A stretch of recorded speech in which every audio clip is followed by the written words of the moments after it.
Trabalho Escravo no Brasil e no Pará, Memórias e História das Experiências e Lutas. O nosso palestrante de hoje é um engenheiro, especialista em segurança do trabalho e chefe da fiscalização do Ministério do Trabalho no Pará, que é Jomar Souza Ferreira Lima. Então, seja bem-vindo, Jomar, nesse debate, nessa discussão com este grupo, que vem estudando diferentes temáticas. Nós estamos discutindo hoje um relatório que foi produzido em 2018 sobre direitos humanos. Então, você é muito importante nesse nosso debate hoje, porque também vem nos ajudar a melhor conhecer e a melhor estudar o problema do trabalho escravo no estado do Pará e no Brasil. Então, você é muito bem-vindo conosco e esteja à vontade para colocar suas ideias e as suas experiências, esse tempo de trabalho que o senhor tem, que pode, na verdade, nos ajudar muito nesse processo. Bom, eu só tenho a agradecer a todos vocês, né, a oportunidade de estar aqui falando um pouquinho sobre o histórico da inspeção do trabalho no Brasil, né? Então, hoje, a inspeção do trabalho no Brasil, ela está contida na Constituição, né, nossa Carta Magna, tá? E hoje, a inspeção do trabalho, o desenvolvimento da inspeção do trabalho, tá, é feito pelo Ministério do Trabalho. Ou seja, o Ministério do Trabalho hoje, tá, com a sua equipe de auditores do trabalho, é que promovem as fiscalizações no cumprimento dos preceitos trabalhistas. Ou seja, são todos aqueles preceitos, aqueles direitos, tá, que os trabalhadores têm direito, que estão contidos também em vamos dizer assim, em outro documento histórico, que é a nossa CLT, que é a Consolidação da Lei do Trabalho, né? A auditoria do trabalho, ela difere um pouquinho, quase nada das outras auditorias, mas ela tem um caráter que não era assim. Nos anos 80, só podia ser auditora do Ministério do Trabalho 3 categorias. Então, eram bacharéis em Direito, bacharel em Economia, bacharel em Contabilidade, tá?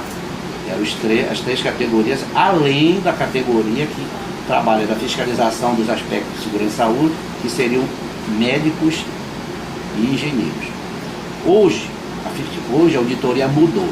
Hoje a nossa auditoria ela é multidisciplinar. Ou seja, hoje, se você for ver no Ministério do Trabalho, nós temos bacharéis de todas as áreas. Isso, para nós, foi muito bom, porque nós agregamos profissionais que a gente acha de uma valia muito grande. Nós temos hoje físicos, nós temos químicos, nós temos psicólogos, nós temos assistentes sociais, nós temos cirurgião dentista, nós temos médico, e isso agregou vamos dizer assim, uma qualidade muito grande no trabalho da fiscalização. Inclusive, em qualquer área, nós temos licenciados, eu falei, em matemática, em química, bacharel em música, viu, gente? Nós temos colegas auditores que são bacharel em música. Por quê? Porque a gente, na relação do trabalho, gente, muitas vezes a gente encontrava dificuldade. Quando fugia para aspectos, vamos dizer assim, bem sociais mesmo, nós tínhamos dificuldade porque nós não tínhamos assistentes sociais. Ou seja, as análises eram feitas pelos auditores com formação em quê? Em Direito, Contabilidade, Economia, Engenharia e Medicina. Quando a realidade do mundo do trabalho não é essa. Vocês estão acostumados, a realidade é uma realidade bem social.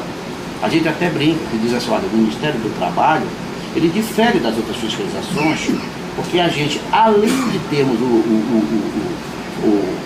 o veio arrecadatório, porque nós fiscalizamos os recolhimentos do FGTS, nós temos um outro lado, que é o lado social. Então nós trabalhamos com a fiscalização do trabalho, trabalha com, vamos falar, 4 coisas, vamos dizer assim, 4 problemas sociais muito grandes. Nós trabalhamos no combate ao trabalho infantil, que a gente verifica nesta mesma linha sobre o trabalho escravo. Nós trabalhamos com o combate ao trabalho análogo à escravidão, tá? Nós trabalhamos com uma outra mazela, combate aos acidentes e doenças do trabalho, que é uma mazela terrível hoje. Você pode ver que em determinadas categorias o trabalhador não consegue passar dos 50 anos, quando passa ele está completamente estropiado, tá? E são mazelas que demandam vamos dizer assim, um nível de estudo muito grande. Então a gente tem sempre um cuidado de quando a gente aborda um determinado assunto, a gente fazer bem a correlação dos assuntos, né? Nosso tema hoje aqui é falar um pouco sobre o trabalho escravo. Bom, o trabalho escravo, o Ministério do Trabalho, a fiscalização do Ministério do Trabalho começou lá nos idos de 75, tá? E de lá para cá, a fiscalização só foi aumentando, tá? A sua atuação. A partir de 78, agregaram alguma legislação em termos de segurança e saúde, que hoje ela permeia quase todas as fiscalizações de trabalho escravo, ou seja, é como a gente diz, as fiscalizações de trabalho escravo são quase que presas hoje, por conta da mudança a aspectos de segurança e saúde nos ambientes de trabalho. Então, nós começamos na década de 80, na década de 80 começou a entrar muitos auditores do Ministério do Trabalho, tá? E com isso a gente agregou um pouquinho de qualidade nas nossas fiscalizações. E naquela época, gente, nós já tínhamos denúncia de trabalho em condição de análoga a escravo, tá? Só que a gente fazia essas fiscalizações, fazíamos, vamos falar aqui o que depois eu explico melhor para você, fazíamos os resgates, mas essas ações morriam ali, no trabalho do Ministério do Trabalho. Por quê? Porque o Brasil não reconhecia. Naquela época não existe trabalho escravo no Brasil. Não existe. O Ministério, o auditor que ousasse a falar, não, aquela atividade naquela fazenda, naquela indústria, é trabalho na escravidão, não, você está doente da cabeça.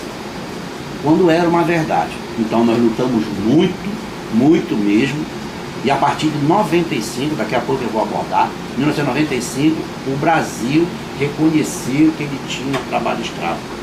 Claro, era o trabalho escravo, e a gente vai se reportar ali que é o trabalho escravo contemporâneo.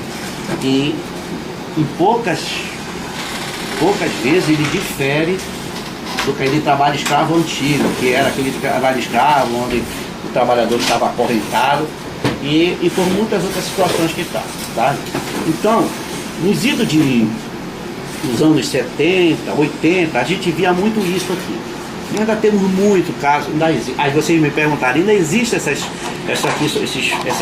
fornos de carvão? Existe, já foi combatido. Por que existe o forno de carvão ainda, gente? Porque o carvão ainda tem uma rentabilidade muito grande. Ou seja, o cidadão que está ali, que ele faz o saco de carvão, ele produz o carvão, ele vende fácil e tem uma liquidez rápida. Os caminhões passam, ele joga o carvão em cima do caminhão e pega esse recurso todo. E nós viemos sempre combatendo isso. Por quê? Porque nessa atividade, tá? Nessa atividade, a gente tinha a presença de menores, de crianças, adolescentes, ou seja, que ainda estavam ainda em formação e sabiam, e aquilo a gente sabia, ou seja, essa atividade era uma atividade terrível. Por que eu elenquei ela? Porque era a pior das atividades aqui na nossa região. Por quê? Porque o trabalhador fica exposto, vamos dizer assim, ao calor ambiental, ele fica exposto ao calor destes fornos aí, ele fica exposto à fumaça, ou seja, vamos falar aqui, aos produtos químicos decorrentes do processo de combustão dessa madeira, tá?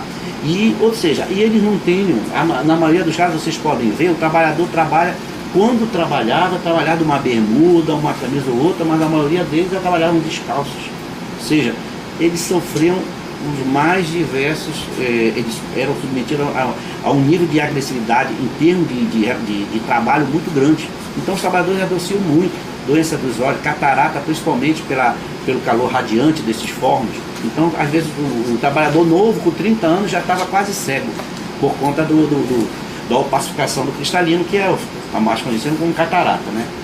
E, além dessa situação, além do ambiente propriamente dito, a gente encontrava isso aqui.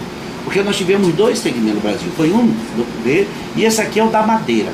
Ou seja, como foi a época que começamos a explorar madeira no nosso país, tá?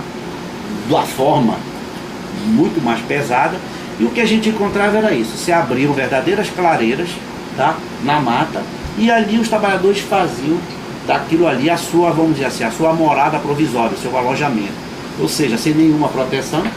Com isso, vem as doenças endêmicas, que nós temos muito ainda no estado, apesar da luta, mas nós temos muito, ou seja, os trabalhadores já chegavam, já não demorava muito, já estava todo mundo com malária, já estava todo mundo, fora outras doenças decorrentes do uso de água ou de não tratada, né, que seriam as verminoses e outras coisas mais. Então isso aqui era uma situação muito comum, tá? Na década de 60, na década de 70, 80, 90, e o que aconteceu? A gente começou a trabalhar em cima disso, tá? Foi quando a gente deu um impacto, deu um impulso muito grande para nós, e a gente começou a trabalhar de uma forma muito mais arrumada, né? Foi quando a gente começou a trabalhar através de grupos móveis, tá? Explico depois lá na frente para vocês, tá? Por quê? Por conta do aspecto de segurança da própria fiscalização. Que a gente nunca se preocupou, nós como agente público, a gente nunca se preocupou. A gente cansou de entrar aí na Transamazônica, sem nenhuma proteção policial.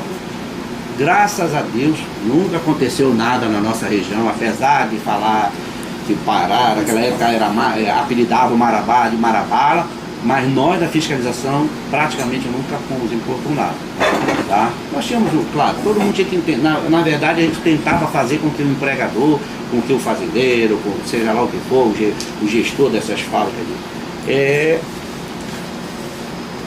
entendesse que aquilo era o nosso trabalho.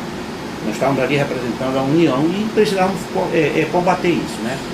Então, a partir praticamente de 95, outros órgãos começaram a se agregar a gente. A gente sempre trabalhou quando nessas ações mais complicadas, a gente fazia um estudo e a gente era acompanhado da polícia. Naquela época era muito mais Polícia Federal, tá, gente? Hoje a gente trabalha muito pouco com Polícia Federal. Hoje o nosso, vamos dizer assim, a nossa segurança é garantida por duas polícias aqui. É basicamente aqui no estado do Pará, que é a Polícia Rodoviária, vocês devem estranhar, né? A Polícia Rodoviária está fazendo, dando apoio. Até que ela tem um esquadrão especial, então eles trabalham nessa parte de repressão também, a Polícia Rodoviária. E particularmente a gente gosta muito, viu? Eles têm um foco muito grande, um trabalho muito bom. E o batalhão de polícia ambiental hoje, a gente usa muito o batalhão, porque também nos dá um suporte melhor. A Polícia Federal hoje publicou para o nosso lado que a Polícia Federal está muito envolvida com essas operações da Lava Jato e nunca tem efetivos suficientes para nos atender, tá? Então vamos começar. Isso aqui, vocês conseguem saber o que é isso aqui? Isso é um banheiro, viu, gente? É parecido, ou seja, só é diferente daquele quando vai lá. Mas isso é um banheiro. Isso aí, gente, se você me vê, isso era uma coisa bem normal. Isso aqui era tipo assim, era aceito como se fosse o próprio trabalhador, pelas condições dele, ele aceitava esse tipo de coisa sem reclamar, tá? Mas hoje foi melhorando. Tá bom, voltando para o trabalho escravo, aquilo que eu falei para você, né? O trabalho escravo hoje está preso, é definido no próprio artigo 149 do Código Penal, né? Que diz que reduzir alguém à condição análoga de escravo, quer submetendo a trabalho forçado ou a jornada exaustiva, quer sujeitando a condições degradantes de trabalho, quer restringindo por qualquer meio sua locomoção em razão de dívida contraída com o empregador. Então esses aqui são os princípios que a gente utiliza, tá, para o enquadramento de uma situação como o trabalho escravo, tá? Então, trabalho forçado, isso aqui, e jornada exaustiva. Aí vocês vão me perguntar, jornada exaustiva de trabalho escravo? Está amparado legalmente. Hoje tem muito questionar, mas temos jornada exaustiva em vários segmentos. No segmento rural, não sei se vocês ouviram falar, que vários trabalhadores da área canavieira morriam. Por quê? Porque eles trabalhavam vamos falar aqui, por produção, e o cidadão trabalhava demais. Ele chegava à noite e ele estava completamente esgotado. E com isso, ele adoecia, com isso se perdia aquele trabalhador rapidamente, tá? O trabalho forçado, que é o trabalho mais comum que a gente tem, tá? De lá, né? Quer dizer, é aquela história, o termo forçado, né? é um termo bem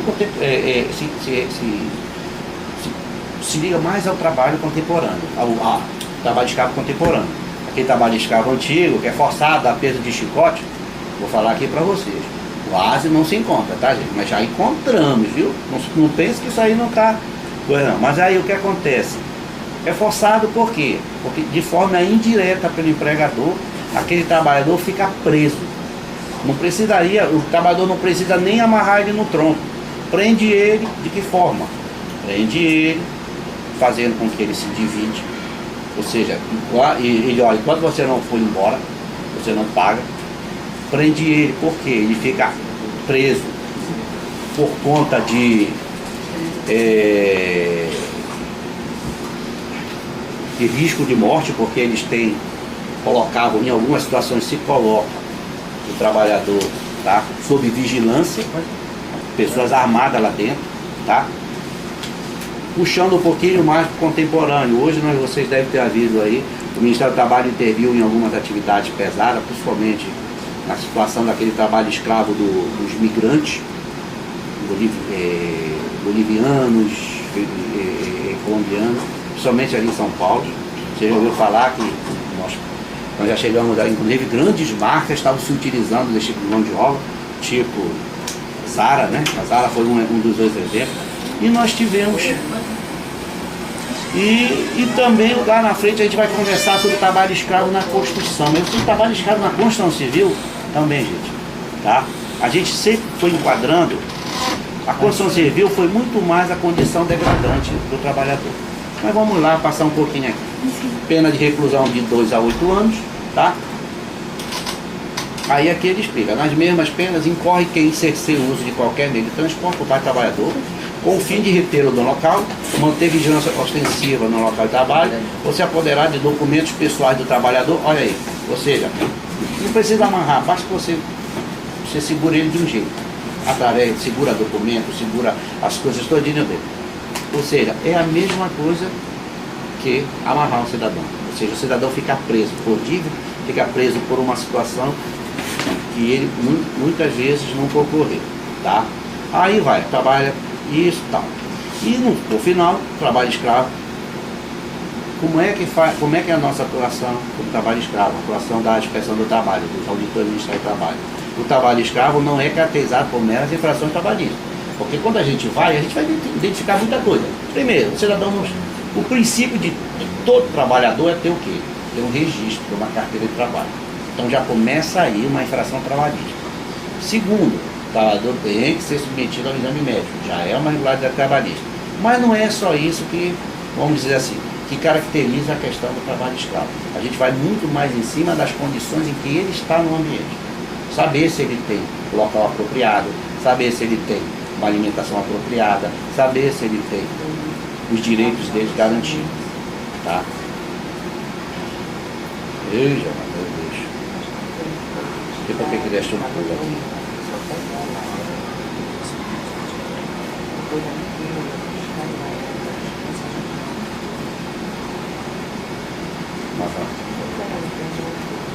Tá? Então vou começar a falar sobre trabalho. O que é o trabalho forçado propriamente dito, né?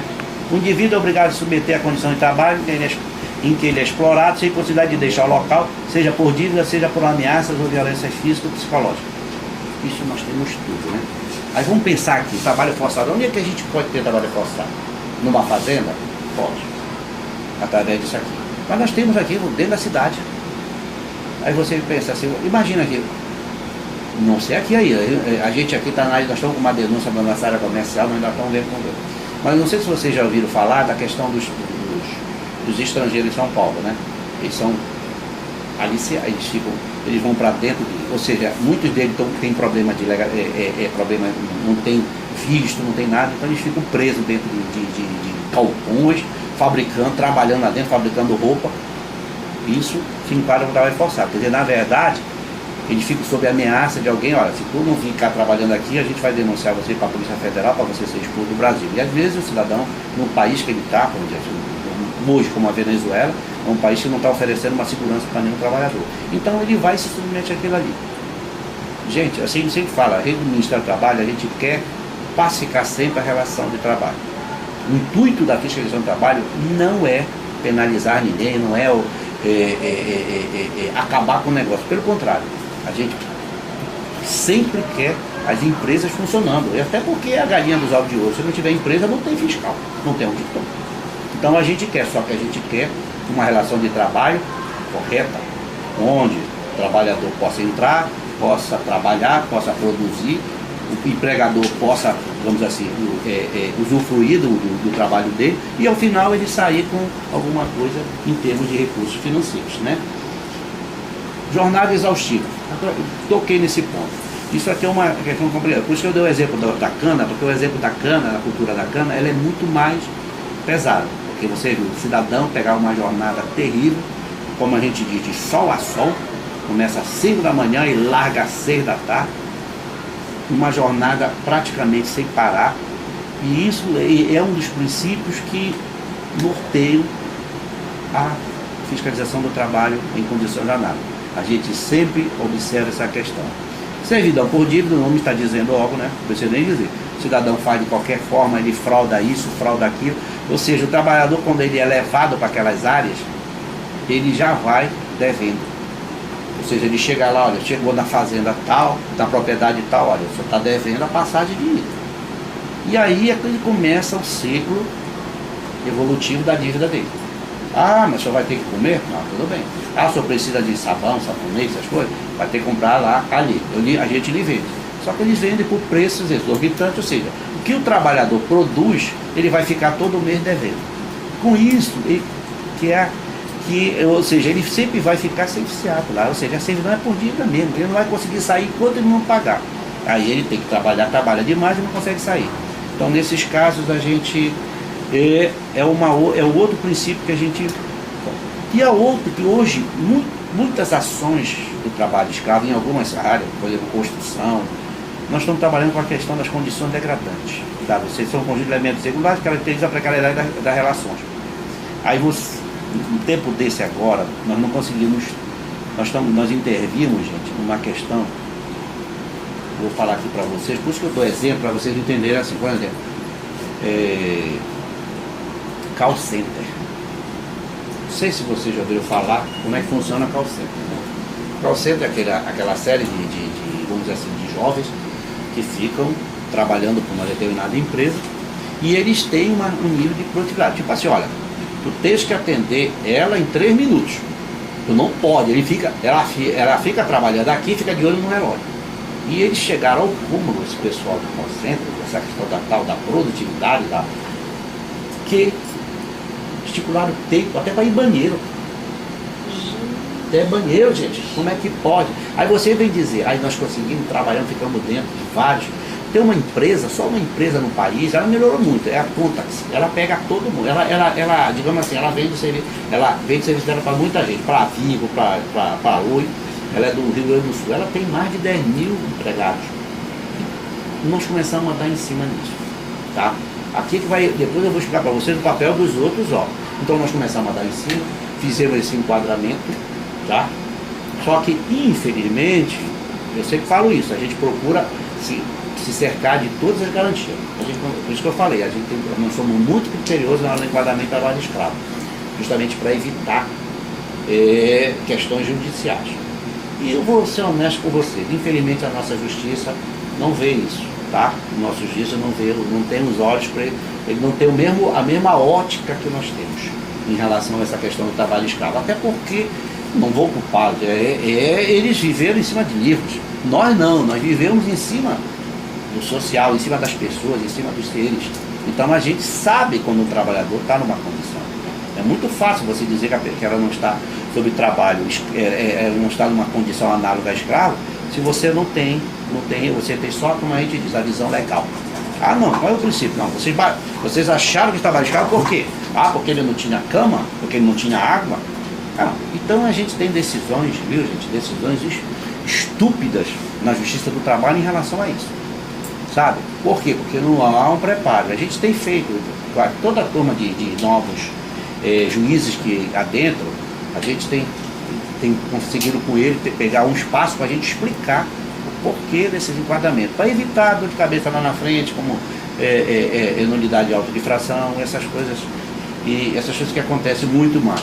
Mas é como eu disse, todo mundo, o Ministério, todos os atos do Ministério do Trabalho é no campo administrativo, as empresas têm direito a contraditório, se ficar insatisfeita pode recorrer judicial, e a gente tem esse problema. E o trabalho escravo não é diferente disso, tá? Bom, aí o que aconteceu? Já para os anos 2000, a gente começou a ter alguns problemas em alguns estados. Pará, nem muito, foi a questão do aspecto de segurança da auditoria. Então hoje, se vocês forem ver, isso não é só na auditoria do trabalho, a própria polícia. E nós começamos assim, auditor do Pará fiscaliza trabalho escravo no Maranhão. Auditor do Pará fiscaliza trabalho escravo em São Paulo. Você entendeu? Ou seja, para que você, porque é muito complicado o auditor do Pará fiscalizar trabalho escravo no Pará. Você vê que hoje, a própria Polícia Federal, os agentes de polícia, quando saem para uma operação, eles pegam de um estado para fazer uma operação no outro estado. A questão é o aspecto do próprio, vamos dizer assim, de manter o próprio servidor. Porque hoje, infelizmente, as pessoas matam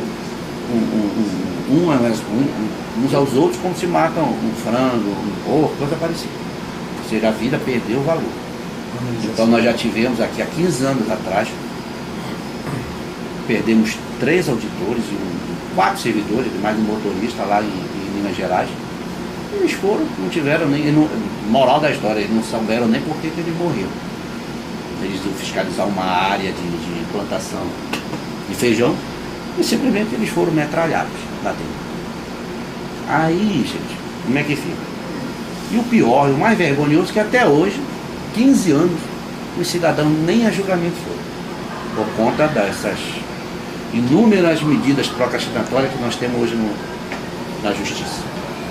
Mas paciência, ou seja, perde nós, que perdemos o colega, perde a família e perde o país, porque foram 3 pessoas a menos, são 3 pessoas a menos combatendo esse tipo de prática aqui, delituosa aí que eu mostrei, tá? Bom, hoje, por isso que eu falei, situação degradante. O que é situação degradante? Tá? É tudo aquilo, gente, que fere a dignidade humana. Gente, eu contratei pessoas para trabalhar na minha propriedade, aí eu pego um resto de um curral, eu pego um resto de uma pocilga, seja lá o que for, e eu digo, olha, vocês vão viver lá. Aí as pessoas, olha como é que ficam ali. Tá? Infelizmente, depois, quando a gente chegar lá no aspecto socioeconômico dos trabalhadores, eu vou explicar melhor para você. Mas vamos lá, ó, isso é um lugar digno de uma pessoa, gente. O que custa? O que custa para um empresário desse fazer uma casa fechada, decente, para o trabalhador se abrigar, pelo menos das questões, não digo nem tanto do tempo, mas, gente, aqui ele está sujeito a picada de inseto, morcego, essas coisas todinho. Mas isso é uma coisa que a gente vê muito, alojamentos totalmente precários. E isso, gente, sempre agrava, tá? Ou seja, contribui para, vamos dizer assim, para o enquadramento daquela atividade como trabalha na área escala. São as condições degradantes. Aí vai no alojamento, falta de assistência médica. Gente, nós cansamos de tirar trabalhador doente de dentro de fazenda, de dentro de área de exploração vegetal, de supressão vegetal. Nós estamos tirando por quê? Porque a gente pega o trabalhador nessas condições. Mas eles estão lá presos, por quê? Por conta daquelas situações que eu falei. Eles estão devendo, eles não têm, às vezes os locais são locais muito afastados e não tem nem como se locomover. Então a gente tem que ter, vamos dizer assim, tem que ter bastante sensibilidade na hora de analisar determinadas situações. Porque, gente, eu vou falar uma coisa para vocês. Não é uma vida tão boa não. Até porque às vezes o próprio trabalhador não quer, digamos, ser resgatado. E é um drama, gente. A gente tem coração. Eu participei de uma operação aqui no Piriá, que é no Nordeste do Pará, e a gente identificou um adolescente de 15 anos aplicando veneno numa fazenda lá. Gente, veneno logo, uma criança de 15 anos, nem formado, a estrutura dele não está nem preparada ainda. E eu tive que, na mesma hora, eu tive que pedir para retirar o rapaz lá. Ah, gente, você não acredita. O rapazinho lá entrou num desespero. um choro. As minhas colegas estavam comigo, pelo amor de Deus, ficaram tudo desesperadas. Porque realmente é penalizar, gente. Porque quem é que se submete a esse tipo de coisa? Quem realmente está precisando muito, gente. O garoto dizia, poxa, eu não posso voltar. Ele era do Maranhão, mas era do Maranhão, lá em terra. A minha mãe não tem dinheiro nem para ela, nós estamos todos passando fome. Eu estou trabalhando aqui que eu vou levar um pouquinho de dinheiro para ver se ajuda vamos dizer assim, no dia a dia se alivia um pouquinho a fome dos meus irmãos. E agora, gente, olha, agora pensem vocês, o que fazer? Então, baseado nessas medidas, vamos dizer assim, que a gente tem que tomar, a gente trabalhou e hoje, para todo trabalhador que a gente resgata, a gente garante a percepção do seguro-desemprego especial. A gente não tira por tirar, tá? Chegou lá, outra coisa, a gente não pode tirar o trabalhador. Chegou lá, ele está numa fazenda, numa condição ruim. Eu tirava esse menino, olha, menino, para eu tirar ele de lá, gente, eu tenho que cuidar dele. Eu não posso tirar o garoto e jogar ele na rua. Então eu tenho que garantir, primeiro, quando eu tirar daquela situação, esse é o papel da auditoria. Eu tenho que alojá-los em algum lugar, eu tenho que alimentá-los, enquanto eu trabalho para localizar o empregador, para fazer o empregador assinar a carteira dele, para fazer o empregador pagar os direitos dele, para só aí, gente, eu liberar o trabalhador. Encaminhar ele, às vezes a gente consegue as passagens. Então é aí que entra o nosso papel, o papel dos nossos parceiros. Tá? Por isso que eu quero dizer para você o seguinte, quem fiscaliza trabalho escravo é o Ministério do Trabalho, e mais ninguém. Agora nós temos nossos parceiros de apoio, cada qual na sua área de atuação. Dá um exemplo. Tá? Recentemente aqui, este ano, nós tivemos uma ação, no final do ano tivemos uma ação em Tailândia. Tinha uma equipe de pessoas que já havia uma denúncia, vendedores de panela. Aí você diz, mas credo, vendedor de panela sujeito a situação de análoga a escravo? Sim, gente, vendedores de panela. Esses cidadãos estavam sendo recrutados aqui pelo Nordeste, estavam indo para lá. Nós conseguimos flagrar eles na região de Tailândia. Ou seja, eles dormiam na rua. Vocês não tinham lugar, não tinha abrigo, porque eles tinham que, tipo assim, eles tinham que vender a panela para sobreviver e indenizar o cidadão lá. E como é que ele vai vender? Então nós fizemos uma atividade conjunta, tá? Isso gerou um certo atrapalhou, porque nós saímos em cima da hora, porque ou você intervém naquele momento ou você não pega mais. E o que aconteceu? Como é que eu vou tirar esses moços de lá? Disse, olha, vocês não vão ficar nessa situação. Identificamos quem era o empregador dele, tá? Só que nesta ação nós estávamos acompanhados do Ministério Público do Trabalho, tá? O Ministério Público do Trabalho, em algumas ações, bem mais ações, ele acompanha a gente, tá? Nós temos também a Defensoria Pública, que também, só que a Defensoria, como a estrutura dela é muito pequena, é uma ação ou outra que a Defensoria vai, tá? Mas é um parceiro bom, cada qual. Aí você pergunta, o que o Ministério Público do Trabalho faz lá? Bom, o Ministério Público do Trabalho, o que é que ele faz numa ação dessa? Quando a gente identifica quem é o empregador, o Ministério Público ingressa imediatamente uma ação judicial para bloquear o juiz, pedindo o juiz bloquear os bens do cidadão, as contas bancárias, até ele sanear, até ele pagar os trabalhadores. Então, quem é bom nisso, quem é bom de fiscalizar, é o Ministério do Trabalho. Quem é bom de cobrar, ou seja, quem adota, porque nós do Ministério do Trabalho, a gente não pode, eu posso dizer para você, olha, tu tem que pagar, mas eu não tenho como te obrigar a pagar. Se tu não pagar, o máximo que eu posso fazer o que é? Te autuar. Mas o auto é uma multa administrativa, tu vai ter direito a recurso todo dia. E as multas do Ministério do Trabalho, gente, são as menores multas que existem. Elas são muito mais educativas do que pecuniárias. Depois eu posso dizer para vocês o valor de algumas multas, só para vocês terem uma ideia. E aí o que acontece? Mas nesse caso, como a gente tem a ajuda dos nossos valorosos amigos, procuradores do trabalho, que são muito bons no ofício dele, tá? Aí eles ingressam logo. Só que ali a gente tem tudo, ou seja, sobra para o Ministério do Trabalho, gente, pagar tudo. Eu pago o deslocamento de todo mundo, inclusive da polícia. É nós do Ministério do Trabalho que pagamos. Tá? Ou seja, pagamos deslocamento, a diária, damos viatura, tudo, abastecimento, tudo é por conta do Ministério do Trabalho. Ou seja, e Mas nós ainda temos outras coisas. Se eu tirei o trabalhador de lá, se eu estou reclamando, estou dizendo que ele tá morando no meio da rua, como é que eu vou tirar esse trabalhador de lá? Vou botar ele aonde? Eu tenho que botar ele em algum lugar. Então, nesta ação de Tailândia, quem nos ajudou foi a Pastoral da Terra. A Pastoral da Terra abrigou, que também é um dos nossos, vamos falar aqui, um dos nossos melhores informantes que tem, a Pastoral e a igreja, propriamente dita, e a Pastoral da Terra, propriamente dita. Então, o que aconteceu lá? Eu desesperado aqui em Belém, os 2 colegas de Marabala, em Tailândia, e vou mandar o motorista já com um cartão corporativo para pagar as coisas. Não, nós já conseguimos. A Pastoral abrigou eles e o Ministério Público, a Procuradora, conseguiu recursos para alimentá-los enquanto a gente fecha essa questão. Quando a gente fecha tudo, ou seja, o resgate é isso, a gente tirar o trabalhador de lá, tá? Então, assim que funcionam as ações, é muito interessante falar com isso.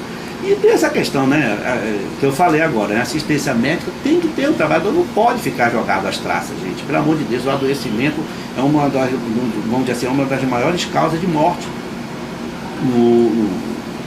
no segmento de trabalho, é por adoecimento por conta dos maltratos que eles são submetidos, tá? Alimentação, gente.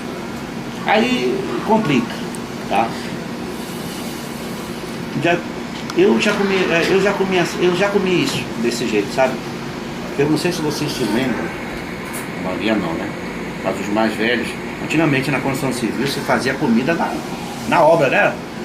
Quantas vezes a gente já comeu, pior que aquele feijão muito gostoso, né? A gente tinha pedra, o pessoal jogava pedra, cimento dentro, a gente comia gente, sim, gente, mas isso foi uma coisa que mudou. Hoje a construção civil, gente, você já não vê esse tipo de coisa. Mas a gente ainda vê no campo isso, gente. Gente, qual é a dificuldade, gente? Quanto custa um fogãozinho, gente? Para que o trabalhador? Ou seja, faz uma mini copa. A legislação não exige nenhum luxo, gente. É um balcãozinho de pedra lisa ou com revestimento plástico, ou revestimento de metal. O trabalhador tratar a carne, ou seja, e cozinhar numa coisa decente. Precisa de um negócio desse. Eu sempre falo isso, tá? Então, a alimentação, quando eles compram, quem fornece, porque normalmente tem lugares que são muito difíceis de fornecimento. O trabalhador, alguém vende uma caça para eles, ou ele compra do próprio aliciador, e normalmente são comidas de péssima qualidade, ou seja, arroz com broca, feijão com gorgulho, arroz com broca, essas coisas todinhas. Então isso aqui é mais um agravante para se considerar, tá? Uma condição de analogia à escravidão. E aí, olha, isso vai muito. Isso não é um lugar decente para se cozinhar, gente, tá? Água e banheiros, tá? Ali é um banheiro, tá? Esse aqui tá mais moderno ainda, viu? O famoso buraquinho no chão, tá?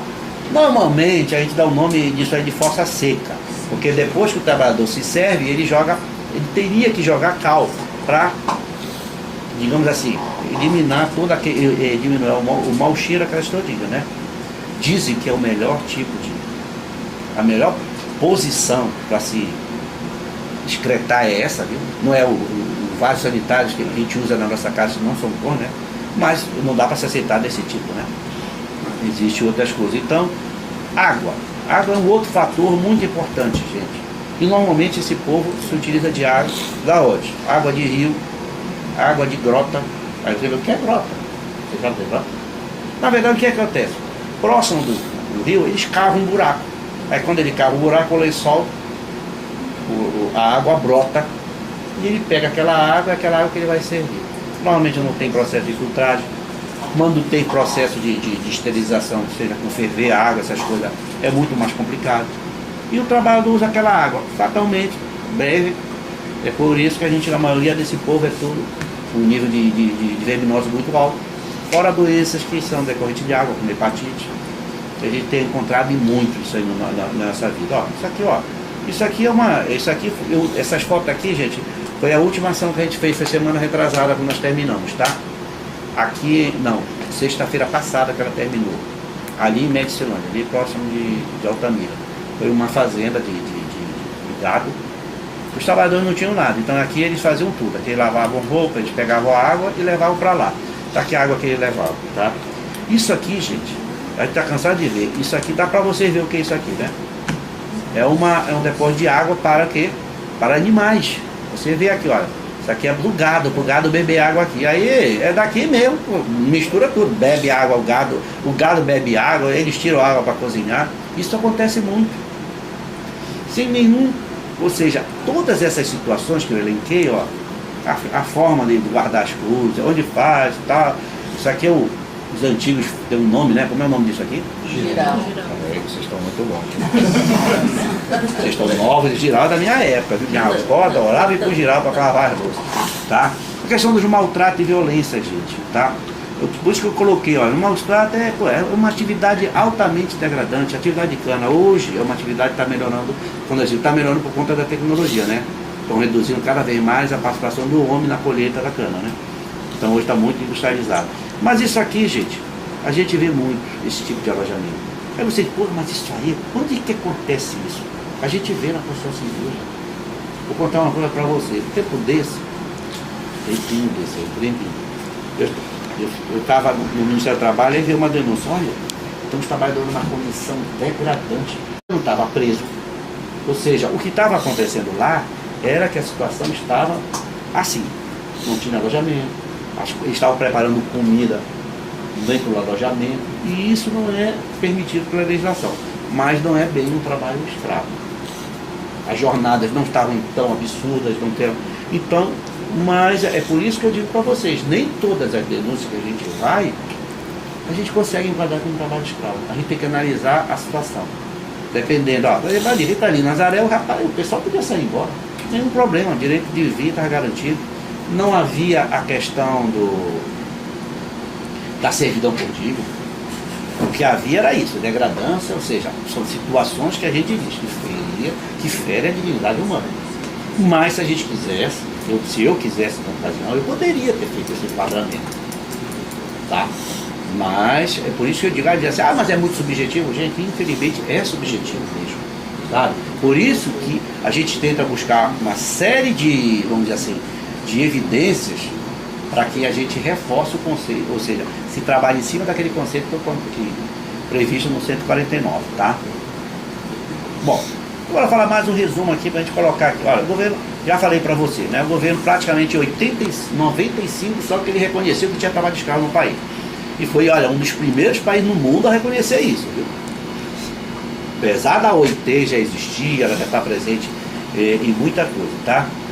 De 95 a 2018, só nossas ações, nós libertamos 53 mil trabalhadores. Aí vamos lá. Tradicionalmente, esse tipo de mão de obra é empregada em atividades econômicas desenvolvidas na zona rural, como pecuária, produção de carvão, cultivo de cana-de-açúcar, soja e algodão. Nos últimos anos, essa situação tem sido verificada nos centros urbanos, especialmente na indústria têxtil, construção civil e mercado do sexo. Opa, trabalho escravo no sexo? Vocês sabem muito bem o que tem acontecido. Eu sempre falo que uma das maiores vergonhas que eu tenho está no meu estado. E vocês sabem qual é, né? Onde é no nosso estado que nós temos tudo, desculpa falar, o que não presta? Marajó. Gente, no Marajó nós temos tudo. Tráfico de mulheres, prostituição infantil. Nós temos 1.500 problemas. Só que esse problema, eu não sei, só quem a gente do Ministério que enxerga, né? Pelo contrário, nós sabemos que o governador sabe, o presidente do Tribunal de Justiça sabe, o procurador-chefe do Ministério Público do Estado sabe, os promotores, procuradores, todo mundo sabe. E continua aquela pouca vergonha lá, porque ninguém intervém naquela questão do Marajó. Infelizmente, eu digo, é com muita tristeza que a gente do Ministério do Trabalho, a gente tem que falar isso. Só para vocês terem uma ideia. A gente procura resolver as coisas para que fique bem para todo mundo. O empregador vai ficar bem, o empregador vai ser multado, o empregador vai para a lista suja. Gente, ainda foi um aviso, que ele pode até ser preso. Dificilmente vão ser presos, tá, gente? Dificilmente o empregador vai ser preso. Porque normalmente a prisão, como já a gente diz, prisão é para pobre, não é para gente, para esse pessoal. E quando é preso, eu fiz em Tailândia, enquadrei com o trabalho escravo um cidadão, um cidadão lá numa situação lá no Rendezal lá, e o cidadão foi condenado a 7 anos de cadeia. Eu fico correndo, eu digo assim, pergunta se ele foi preso. Não foi, ele está recorrendo até hoje. Ou seja, infelizmente é uma das coisas que mais nos deixam tristes no nosso trabalho. Sabe? A gente não quer o empregador preso, a gente quer ele pagando pelo dano que ele está causando às pessoas. Tá? Nos últimos anos estão verificados em setor urbano, especialmente na indústria têxtil, é aquela questão que eu falei para vocês, as confecções, onde se exploram principalmente asiáticos e sul-americanos, como bolivianos, venezuelanos, haitianos, não, haitiano é mais, na construção civil é mais haitiano, e mercado do sexo. Infelizmente, a registro trabalho escravo em todos os estados do Brasil. No estado do Brasil, os estados brasileiros, nós temos situações como essa. Aí, como eu falei, se a gente for pensar, gente, mas existe trabalho escravo em tudo, gente? Infelizmente existe. Se a gente quiser enquadrar, existe. Muitas vezes a gente tem dificuldade de enquadramento. Por isso que lá na frente a gente vai começar, tá? Aí vamos começar. Eu até frisei 3 com cores. No Brasil, 95% das pessoas submetidas a trabalhar com fim de exploração econômica são homens. Normalmente, né? São pais de família, né? Outra coisa, as atividades para as quais se antecipa mão de obra utilizada, força física, por isso os aliciadores têm procurado basicamente homens e jovens. Os trabalhadores rurais libertados são, em sua maioria, migrantes que deixaram suas casas e investiram na região de expansão agrícola. Saem de suas cidades atraídos por falsas promessas de aliciadores ou migram forçadamente pela situação de penúria que vivem. Justamente, se a gente for ver, gente, a maioria das pessoas que a gente resgata, vocês sabem qual é o estado do Brasil que bate recorde de resgate? Um trabalhador em situação análoga, vamos dizer, adivinha. Maranhão. Maranhão. Piauí tem muito também. Piauí fica esse contato. Gente, o Maranhão já teve um presidente da República por bastante tempo, né? Mas é o estado, desculpe falar aqui, é o estado mais desgraçado da União. A coisa boa do Maranhão está um pouquinho lá em cima, lá perto da Ilha do Amor, lá. Para baixo do Maranhão é uma desgraça. Região. Hoje nós vemos aqui, se a gente for ver aqui no Pará, nós estamos nos anos 40, nossa 40 para 50, para 60, a nossa colonização era de quem? Cearense, né? Que fugiu da seca. Hoje a nossa colonização diminuiu, mas é maranhense. Se você for em Marabá, 40% da população de Marabá é maranhense. Então, ou seja, a Ferrovia da Vale ajudou muito nisso. Tá? Então nós temos muito maranhense, muito piauiense. Por quê? Aquilo que eu falei agora, quando eu falei aquele exemplo do rapaz lá. Eles moram no interior, a situação financeira deles é muito ruim, então qualquer promessa de um ganho, ou seja, é chato dizer, eles caem. Aí são aliciados. Inclusive, nós estamos até avaliando, porque nós já quase nós começamos a bater, mas já tínhamos uma indústria do trabalho escravo. O trabalhador vinha, tá? A gente conseguia resgatá-los, passava assim, aí ele vinha. Quando a gente resgatava, ele ficava, como eu falei agora, ficava recebendo o seguro-desemprego. Quando acabava o seguro-desemprego, ele voltava para essas propriedades, ele se aliciava. Aí depois chegar nessa propriedade, ele já tinha aprendido, até que aí ele começava a gritar lá, ir na igreja, comunicar os padres faziam denúncia para nós, para o Ministério do Trabalho em Brasília, e a gente vai lá e chegava lá está o tipo, mas homem, a gente já acabou de te tirar de uma situação, tu voltou. Mas é a indústria, gente, infelizmente, a miséria, muitas vezes se justifica, mas não se justifica. O dinheiro fácil, gente, ele é muito complicado nesse país. Olha, vou dizer para vocês, a gente convive com uma coisa chamada seguro-desemprego do Ministério do Trabalho. Gente, é uma coisa maravilhosa. A política do seguro-desemprego é uma coisa bem legal. Mas, gente, eu quero que vocês vejam, a gente fica louco de tanta fraude. O seguro-defesa esquece. Graças a Deus não é mais da gente. O seguro-defesa hoje quem faz é o INSS. Mas aqui no Pará, tem localidade que tem mais pescador do que peixe. Você imagina, né? Ou seja, a gente cansou de ver, não que não pudesse ser, tá?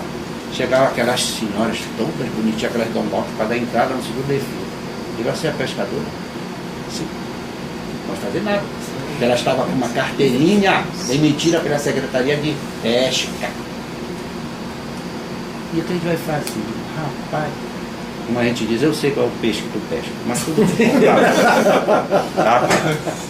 Em zonas urbanas, a situação dos imigrantes latino-americanos, como a de bolivianos, paraguaios, haitianos, venezuelanos, agora mais ainda, né? E peruanos, merece atenção. O recente crescimento econômico do Brasil e a crise mundial contribuiu para aumentar o número de estrangeiros no país, principalmente no período de 2008 a 2013, mais ou menos, gente. Nós tivemos uma migração muito grande aqui no país. Foi muito estrangeiro trabalhar no Brasil, sabe? E, inclusive, muitos haitianos, né? Teve aquele problema do Haiti, né? Todinho veio muito haitianos. Eles entraram muito mais nas grandes obras. Eu coordenei grupo também nacional de fiscalização nas grandes obras no Brasil e eu cansei de ver eles lá, sabe? Muitos haitianos. Gente, a gente pensa assim, ah não, e vem é muito complicado. Esse povo tem uma cultura totalmente diferente da nossa. Então qualquer trabalho com migrante é complicado.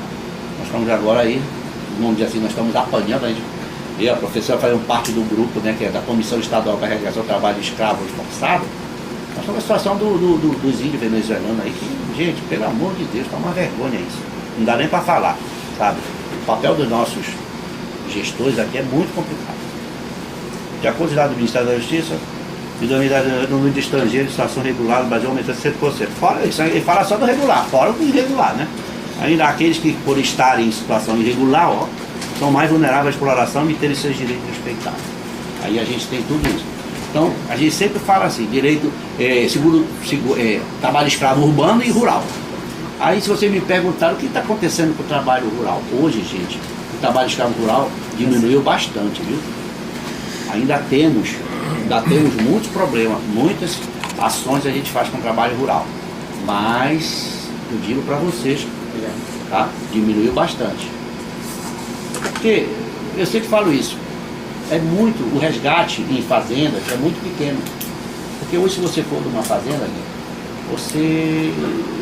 fazendas grandes, são pouquíssimos trabalhadores.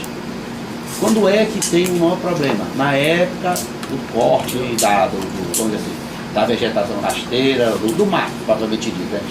Aqui é mais conhecido como juquira, corte da juquira. É quando eles contratam aqueles grandes gente. E qual é o grande problema dos grandes latifundiários? É que o grande trabalho que se fez, que nós, Ministério Público do Trabalho, fizemos, para tentar demover da ideia, gente, de trabalhar com os atravessadores. Então, os famosos gatos, são eles que aliciam, eles, tipo assim, o empregador se mete com gente, digamos assim, deste porte, desta laia, vamos falar aqui, e depois sobra para o empregador todinho. Porque é esse cara que alicia, é esse cara que vende ilusão, é esse cara que escraviza, tá? Mas não deixa de ser a responsabilidade, tá? A migração deve ser considerada direito humano. No entanto, muitas vezes o fenômeno está relacionado aos direitos com ele. Atualmente, o governo brasileiro tem centrado seus esforços para erradicar o ciclo do trabalho escravo, especialmente na fiscalização de propriedades e na repressão por meio da punição administrativa e econômica de empregadores flagrados de mão de obra. O que ele está falando, né? Entretanto, a erradicação do problema só pode ser efetuada por meio de garantia de dois aspectos: a prevenção e assistência ao trabalhador libertado, que deve ser feito por meio de ações da sociedade civil, e pela adoção de políticas públicas por órgãos governamentais, né? Para que essa situação se reverta a situação de pobreza e vulnerabilidade. A atuação nessas duas frentes, combate visa atacar a origem do trabalho escravo e romper a reincidência desse tipo de exploração. Você me perguntar, existe reincidência? Existe. Ano passado nós tivemos uma situação terrível, que foi na região de Abel Figueiredo, ali no sudeste do Pará. Nós chegamos lá numa propriedade, né? O cidadão já tinha sido pego em duas ações por conta de submeter trabalhadores a essa condição. Aí chegamos lá, identificamos que estavam do mesmo jeito. Aí foi feito todo o resgate, entrou o Ministério Público, o Ministério Público entrou na Justiça, o juiz interferiu, porque ele pagou tudo para todo mundo. E nós pegamos os trabalhadores e largamos, encaminhamos ele para as suas casas. Gente, não deu 2 semanas, nós fomos chamados, uma denúncia. Inclusive, nessa época nós fomos acompanhados de um jornal londrino, que veio fazer esse trabalho aqui. tinha uma denúncia deles que os trabalhadores estavam sendo... O dono tinha pego pessoas, tipo assim, um gato, o famoso gato, ia na casa dos trabalhadores, pediu o dinheiro de volta, senão eles iam tocar fogo na casa do cara. A gente precisa acreditar nisso. Aí nós tivemos que intervir rápido, eu os coordenadores de coordenação, com o Ministério Público, fomos no Ministério Público Federal. Aí eles disseram, olha, essa região é ligada ao Ministério Público Federal de Tucuruí. A senhora tem conhecido falar com ele. Quem é o Procurador Federal de Tucuruí? Ah, é o cidadão. Graças a Deus ele é meu afilhado. Aí eu liguei pra ele, liguei pra mãe dele, cadê o teu filho? Aí tá pra lá. Tá bom. Diz pra ele que eu quero que ele mande prender um safado muito grande. Aí começou a rir. Aí eu entrei em contato com ele, passei todo o processo, aí nós descobrimos, esse cidadão estava com prisão preventiva decretada, gente. E, cara, como é que eu digo, gente? É por isso que eu te digo, a impunidade leva a esse tipo de situação. Tem muito empregador que é pego, gente, ele se corrige, a maioria corrige, gente. Mas infelizmente nós temos ainda, a gente ainda convive com pessoas desse nível, sabe? Chegou o cúmulo de na casa, mandar pessoas na casa de trabalho para devolver o dinheiro, ainda sob a ameaça de tocar fogo na casa dos caras. Mas é o que acontece. Então a gente é um trabalho muito árduo, né? É o que eu tenho colocado, gente. Isso é uma coisa muito grande para as instituições, seja o Ministério do Trabalho, seja a Defensoria, o Ministério Público, até a própria Justiça, para resolver. Ou a sociedade se mexe, ou a gente vai continuar convivendo com esse tipo de problema. E digo para vocês, são ações caríssimas. O Ministério do Trabalho sempre foi o ministério menos aquinhoado, mas a gente faz o que a gente pode. Tá? Às vezes pensa, mas você... Gente, eu recebo, ano passado eu recebi numa faixa de umas 100 denúncias. Para você ter uma ideia. Qual é o grande problema, gente?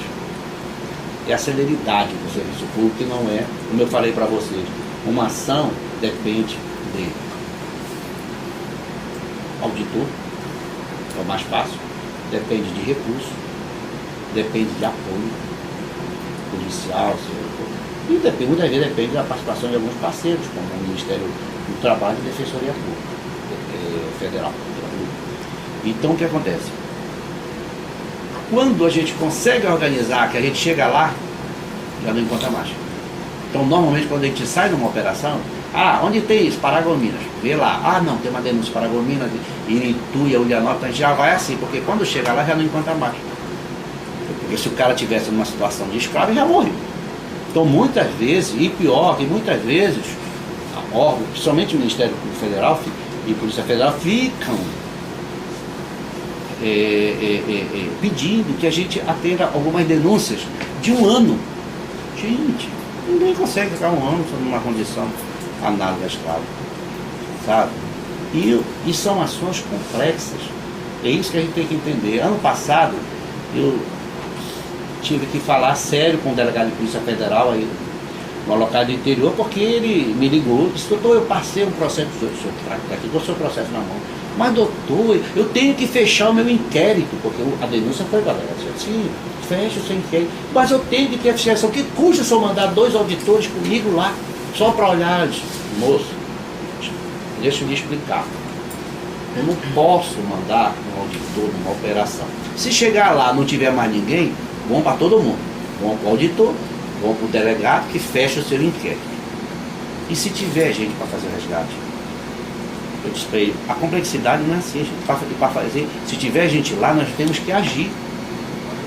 Nós temos, a nossa missão não é só chegar lá e pegar o cara e enquadrar o cara, não, nós temos que fazer um monte de coisa. Nós temos primeiro, promover o registro dele, fazer com que ele fez o registro, nós temos que indenizar o trabalhador, nós temos que emitir o seguro-desemprego dele, nós temos que, se ele não tiver carteira de trabalho, a gente vai emitir a carteira de trabalho, sabe? Essa ação de Tailândia, chegou agora na minha mão, os meninos pediram ressarcimento de R$170. Mas o que é isso? Não, é que nós batemos uma foto dos trabalhadores lá, tem que pagar, porque precisava de foto, até isso nós temos que bancar. Olha só, vocês vão receber no dia que o Bolsonaro sair, porque não tem como, gente, sabe? Então, mas por conta disso é que eu digo, gente, não podemos aceitar, isso aqui é para se repudiar. Mas quem tem que fazer esse papel é a sociedade civil. Não adianta conversar. O Ministério do Trabalho com toda a sua estrutura. Ó, só para ter uma ideia, nós já tivemos quase 150 auditores. Hoje a gente aqui no Pará está com 62. E detalhe, a média dos auditores está na faixa de 50 anos. É muito delicado. Eu tenho na fiscalização desses 62, sem pureza, 40% se quiser pode ir embora para casa. Tá bom, aposentar. Inclusive este que vos falo. Tá? Agora vamos fazer assim mais um retrospecto. Olha, durante todo esse tempo que a gente veio fazendo, veio tirando, olha o que a gente tem encontrado. 53 mil trabalhadores a gente encontrou em situação de escravidão. Desse período, eles estavam em 4.543 estabelecimentos. Desses 53 mil, 47.207 nós conseguimos formalizar, ou seja, nós conseguimos registrar. Porque tem situações que a gente não consegue ver. Aí vai para a via judicial e a gente já não sabe lá como é que está. Tá? E tem situação também que a gente não consegue. Guia de seguro-emprego, 35 mil trabalhadores receberam seguro-emprego especial. Verba rescisória, está ali o valor. Tá? Isso no Brasil desde 95 para cá. Um retrospecto mais ou menos desses últimos anos. O que é que aconteceu? Para ter uma ideia de se subiu ou desceu. Em 2016 nós encontramos 971. Em 2017, 645. Aí você deve imaginar o que é que houve. Foi aquele início, aquela confusão do governo Temer. Houve um corte muito grande de recursos. Nós tivemos um recurso contingenciado em quase 40%. Isso se reflete aí na ponta. Tá? E em 2018, 1.723. Olha esse salto. Detalhe, ele estava caindo. Eu não botei o histórico, mas ele veio caindo o número de trabalhadores encontrados em situação análoga. Até 2016. 2017 caiu também, né? Mas 2018 deu um salto. Nós estamos avaliando porque nós tivemos algumas situações, tá? E aqui estão os estabelecimentos, os valores, tá? Só para te ter uma ideia, porque olha aqui a observação. Desses 1.703 foram resgatados 1.133. O que é que vocês entendem disso? É que o trabalhador não quis ser resgatado, gente. E a gente tem que aceitar. A gente taca o ferro no empregador, multa para ele ajeitar lá, porque tem situações, gente, que, como eu digo, às vezes o cidadão não tem um alojamento, não tem uma área decente. O nosso intervalo de fiscalização é 2 semanas. Em 2 semanas, se ele quiser, ele pode promover uma melhora. E ele promover uma melhora, gente, não tem por que eu tirar o trabalhador de lá. Se aquilo ali, ou seja, ele registrou o trabalhador, ele controlou isso, fez o exame, 2 semanas dá para fazer.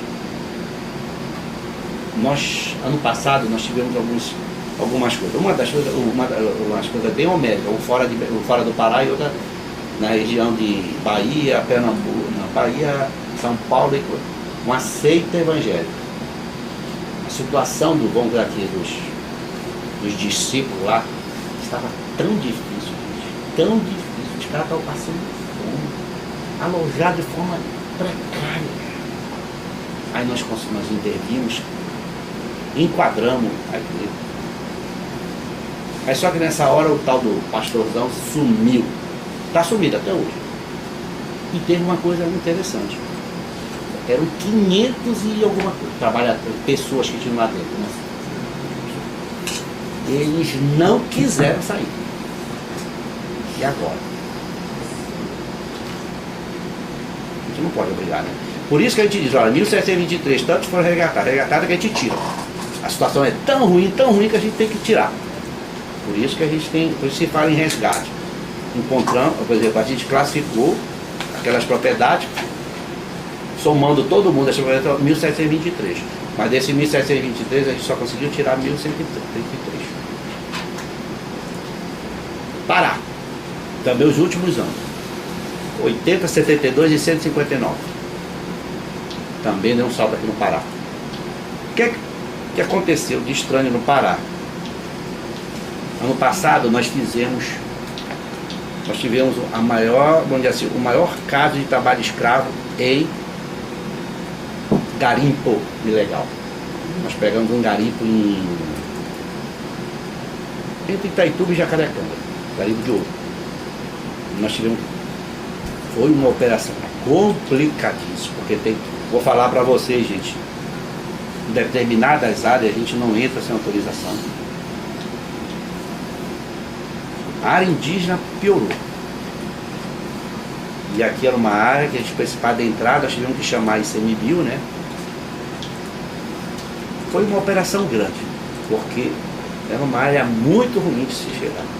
Aí foi uma operação grande. Chegamos lá, pegamos esses 44 trabalhadores, que até hoje é o maior número de trabalhadores resgatados em área de garimpo, de metais, de pedra preciosa.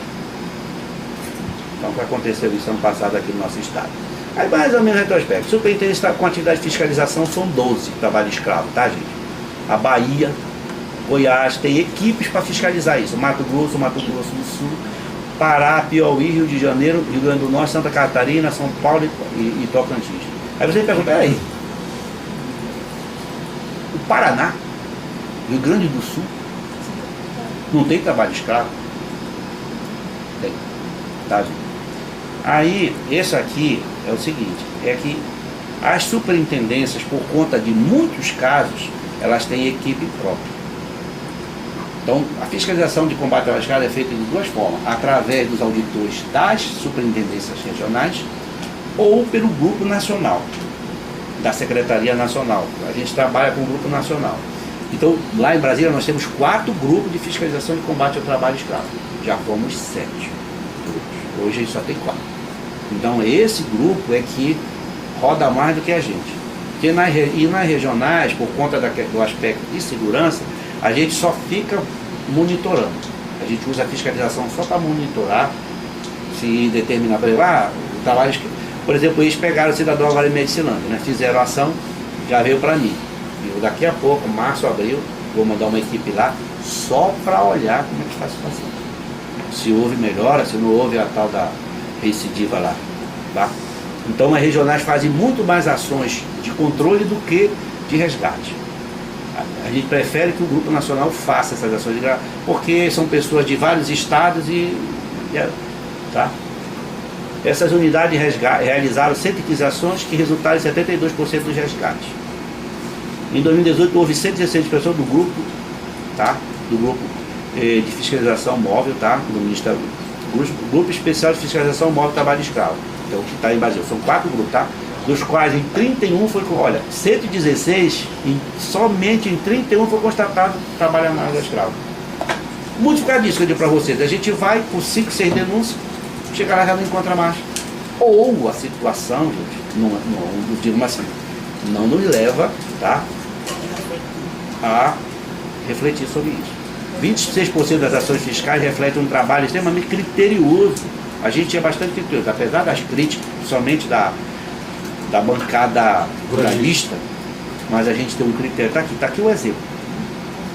Só é, na média, 25% das nossas operações é que se classifica como trabalho escravo.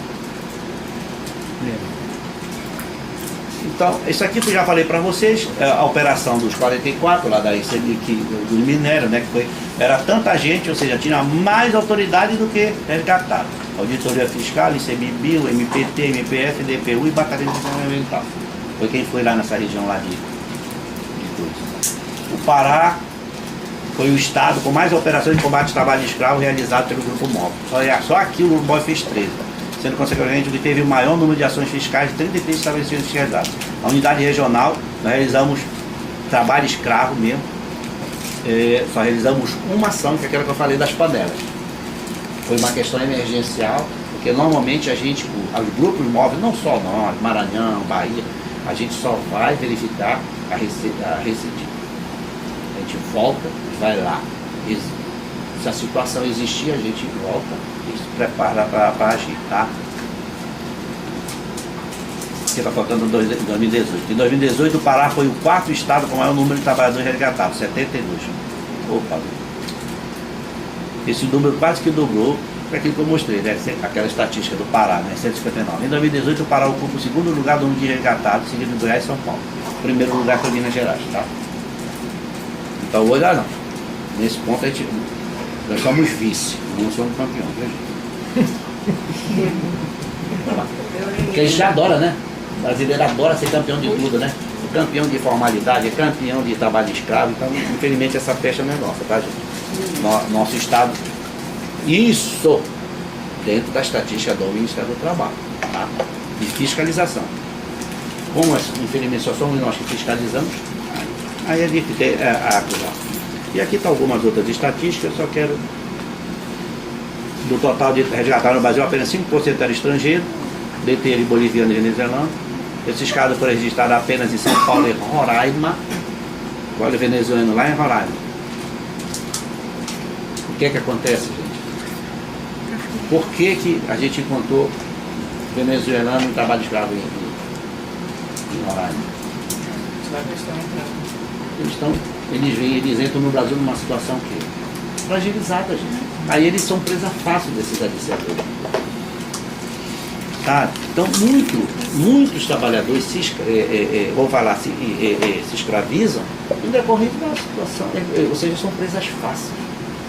Porque eles estão numa situação muito ruim.